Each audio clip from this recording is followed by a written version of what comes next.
नमो नमः। हमारे YouTube channel देव भाषा में आप सबका स्वागत है। आज हम लेकर के आए हैं आप लोगों के लिए विसर्ग संधि। तो सबसे पहले हम जानेंगे विसर्ग संधि की परिभाषा।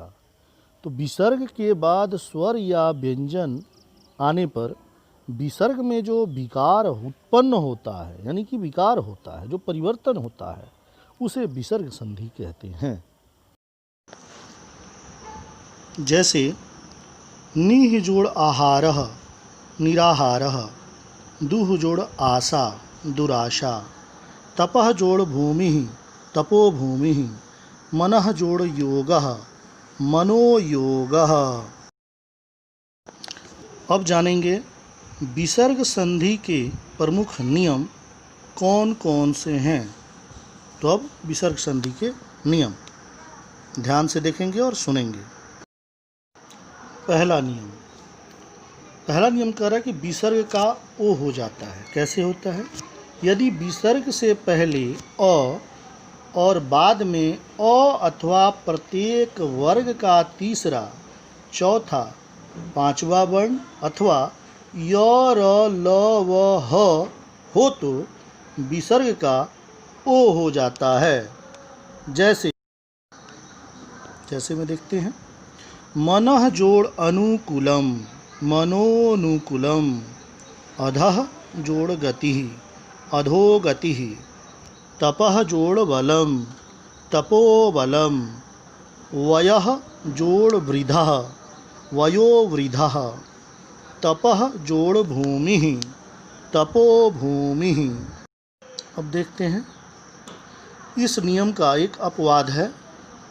जैसे पुनः एवं अंतः, इसमें जो विसर्ग होता है उस विसर्ग का र हो जाता है। जैसे पुनः जोड़ मुद्रण पुनर्मुद्रण, पुनः जोड़ जन्म पुनर्जन्म, अंतः जोड़ धान अंतर्धान, अंतः जोड़ अग्नि अंतरग्नि। अब दूसरा नियम, विसर्ग का दूसरा नियम है, विसर्ग का र हो जाता है। कैसे? यदि विसर्ग से पहले, यानी विसर्ग के पहले अ आ ये दो को छोड़कर कोई दूसरा स्वर हो और बाद में आ, छोटा ऊ, बड़ा ऊ या वर्ग का तीसरा, चौथा या पांचवा वर्ण हो, या य र ल व में से कोई हो, तो विसर्ग का र हो जाता है। विसर्ग का र हो जाता है। जैसे अब उदाहरण देखेंगे। देखते हैं उदाहरण। नीह जोड़ आशा निराशा, नीह जोड़ धनम निर्धनम, दुह जोड़ वलम दुर्बलम, नीह जोड़ वलम निर्बलम, नीह जोड़ जनः निर्जनः, दुह जोड़ जनः दुर्जनः।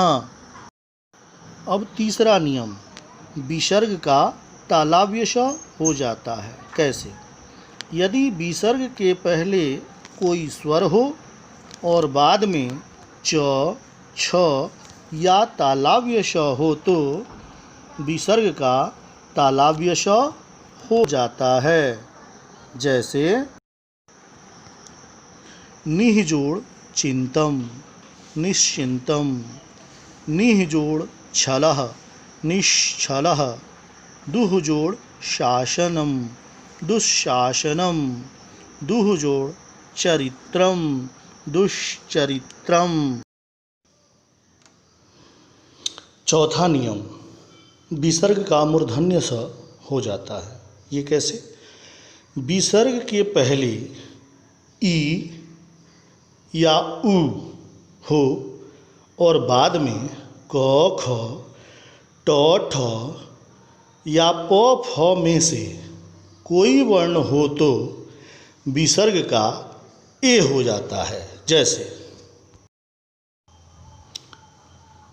नीह जोड़ कपटः निष्कपटः, नीह जोड़ कंटकः निष्कंटकः, धनुः जोड़ टंकारः धनुष्टंकारः, निह जोड़ प्राणः निष्प्राणः, निह जोड़ फलः निष्फलः। इस नियम का एक अपवाद है दुह जोड़ ख दुख। अब विसर्ग संधि का पांचवा नियम, विसर्ग का दंत स हो जाता है। कैसे? विसर्ग के बाद यदि त या थ हो तो विसर्ग का दंत स हो जाता है। जैसे नमः जोड़ ते नमस्ते, निह जोड़ तेजः निस्तेजः, निह जोड़ संतापः निस्संतापः, दुह जोड़ साहस दुस्साहस। अब विसर्ग संधि का अगला नियम यानी छठा नियम, विसर्ग का लोप हो जाना। इसमें पहला नियम कहता है यदि विसर्ग के बाद छ हो तो विसर्ग लुप्त हो जाता है और च का आगम हो जाता है।